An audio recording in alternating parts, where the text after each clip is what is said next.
REVIT has two main column types. One is considered a structural column, the other is considered an architectural column. The purpose of this exercise is to review the differences in the properties between those two different kinds of columns. We can start off by coming underneath the Architecture tab, finding the pull-down menu for column, then selecting Structural Column off of the list. The first difference between a structural column and an architectural column is the actual structural properties and dimensions of that column. In this instance, we'll be able to find that underneath Edit Type once the command has been selected. Here we can find the dimensions associated with the column, as well as area, weight. That's the kind of information that architectural columns do not contain. You can select on OK to this. Next, over here on the ribbon, we can see that there's two different kinds of columns that we can place.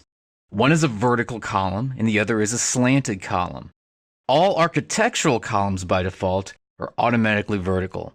If you want an architectural column to slant, you have to model it that way in the family editor. Structural columns are not that way.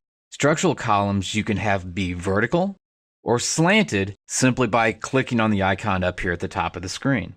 Another difference between an architectural column and a structural column is here in the options bar, where we can see this is 1-click and 2-click. Structural columns, when slanted is chosen, will allow us to click once for the base and second for the top of the column. By doing it this way, we'll be able to specify the point where that column will begin, as well as the second point in order to be able to create the slant. Architectural columns natively inside of their properties already have that built in. If we select back on vertical, we'll see that the only option that's available to us now is going to be either depth or height. Make sure that height is chosen for this exercise so that the column will go up when it comes time to draw it. Another special feature associated with just structural columns is @grids and @columns. @columns will automatically center structural columns anywhere an architectural column is located at. @grids will automatically center the structural columns any place a structural grid is located at. Let's go ahead and take a look at grids. So select @grids off of the ribbon, zoom in slightly to the small structural grid that we have drawn in place, left click once and hold the mouse button down, highlight over the structural grid. When we let go of the button, this particular column size and type will then get placed at each location where this structural grid is crossing each other. So let go of your button. You'll immediately see each of those columns in place and click the big green check mark. That's a feature that architectural columns do not have. They cannot automatically attach themselves to structural grids because they're simply architectural and they're not structural in their nature.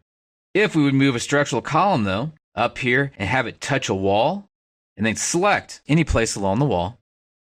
One of the things that you'll notice about the structural column, if you hit escape a couple of times to get out of the command after placement, is that the structural column will just sit there. It doesn't change, it doesn't have any property differences associated with it.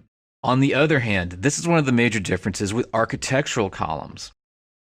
If we look underneath Architecture, click the pull-down list and select the architectural column, the fact this is rectangular doesn't really matter. This could be any style of architectural column, no matter how ornate, and it would still have these properties when it comes time to select against this wall. Architectural columns, unlike their structural counterparts, if they touch a layer of material, they'll automatically take on the properties of that layer of material that they're touching along walls and surfaces. This allows us to do such things as pilasters very quickly and easily using architectural columns. You'll also notice that with architectural columns that we don't have all the rest of those tools that we had available with our structural columns. That's one of the major differences or advantages to using structural columns, is that they have extra tools for quick and easy placement.